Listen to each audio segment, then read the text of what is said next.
Hey everyone! Welcome to another Stonehearth Desktop Tuesday!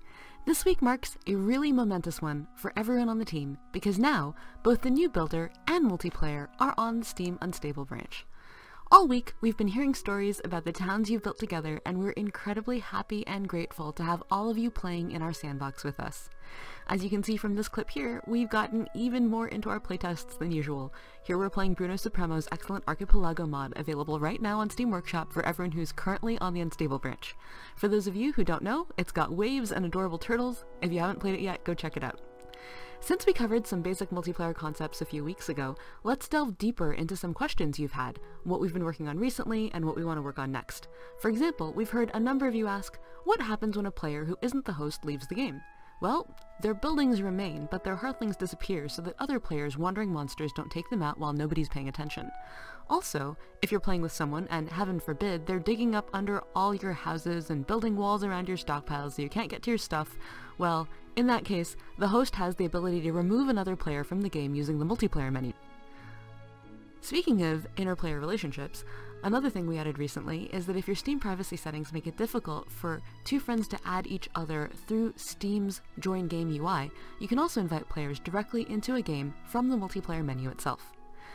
Speaking of host abilities, many early playtesters commented that it got really weird when everyone could just change the game speed, so now the host has the ability to toggle whether or not the game speed can be controlled by anyone on the server or only by the host. From this menu, the host can also change the number of people who can join the game after a game has been created. We also heard that you wanted a way to lend hearthlings between each other's towns, so that some of your hearthlings can go help build other people's houses or plant their crops.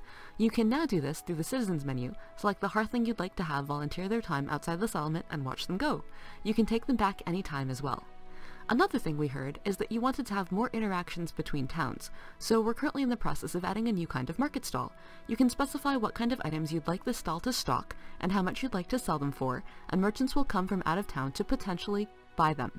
Other players can also buy things from each other using this mechanism. If you need gold to do so and would like to borrow some from your neighbors, we also add gold to the regular trading UI. We're also working really hard to make sure that multiplayer works well with the new builder. Ideally, you'd just be able to create a house together, so Engineer Morgan is making sure that just like in the other parts of the UI, you can see the other person's cursor and what they're currently doing. There's still a lot of edge cases going on here, like what happens with undo, or how to resolve what happens with fixtures like doors and windows if you're both placing them at the same time, so expect some updates in this area as we go forward. Finally, we've heard a lot of you ask about PvP. Though we originally envisioned async PvP as a mode for Stonehearth, we no longer feel this is in the spirit of the game, and even if it were, we think that making it feel really good, i.e. so it's more than having your hearthlings run screaming away from each other, is more work than we want to take on. That said, if you want to make a PvP mod that covers just the basics, you're more than welcome to. Here's some hints for starters.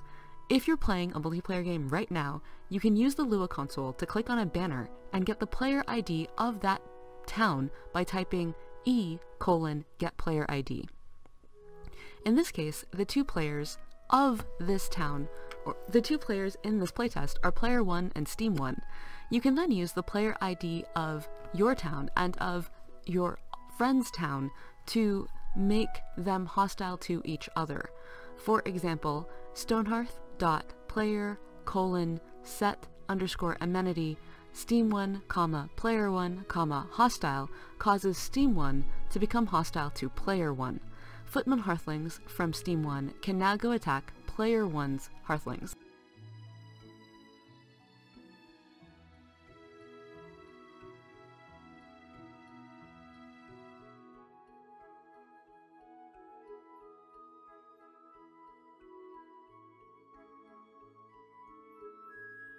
Set it back to friendly by typing the same thing, but friendly instead of hostile, and things should return to normal, though outstanding combat orders will still resolve until you change them. If you're into modding, check out relations.lua for more information. From a gameplay standpoint, multiplayer is mostly working as we envisioned it, so we're pivoting our attention now to fixing performance, lag, and security issues. Expect more of this and updates to come. And that's it for this week. Let us know what you think of multiplayer here in the comments or on our forum at discourse.stonehearth.net.